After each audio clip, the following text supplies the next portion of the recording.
काढलेले आहे तर ते शॉर्ट फॉर्म्स आहेत.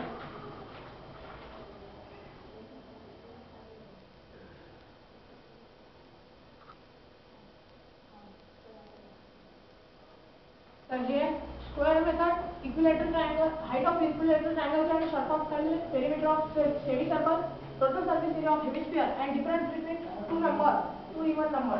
तर याचे आम्ही शॉर्ट फॉर्म्स काढलेले आहेत. Height of equilateral √3/2 into side. यामुळे आपल्याला हाईट ऑफ इक्विलॅटरल ट्रायंगल काढता येईल. त्याचप्रमाणे दुसरा formula perimeter of semi circle, pi into radius into plus diameter. त्यानंतर टोटल सरफेस एरिया ऑफ हेमिस्फियरचा 3 इंटू 22.7 रेडियसचा स्क्वेअर. त्याचप्रमाणे डायगोनल्स ऑफ स्क्वेअर. जर आपल्याला एखादा स्क्वेअर दिलेला आहे त्याचप्रमाणे त्याची आपल्याला डायगोनल दिली असते आणि आपल्याला साईज काढायला सांगतात, तेव्हा मुलांना खूप दूर फिरून ते काढावं लागते. त्यासाठी आपण हा शॉर्ट फॉर्म्युला वापरतो √2 इंटू साईड.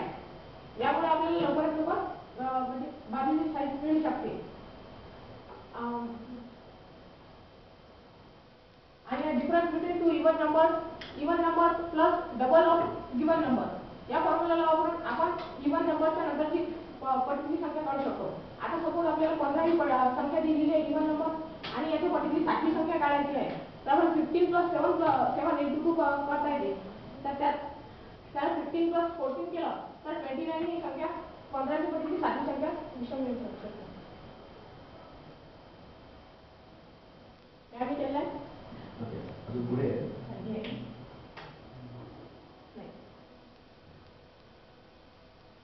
फॉर्म्युले कशाच्या आधारावर काढले?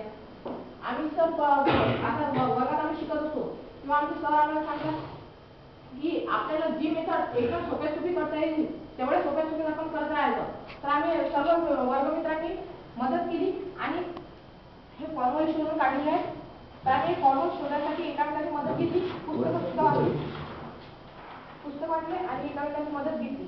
त्यावरून आम्ही फॉर्म्युले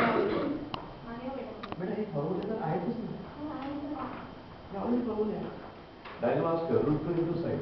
पुढे पायथागोरस वापरू शकतो किंवा वापरू शकतो.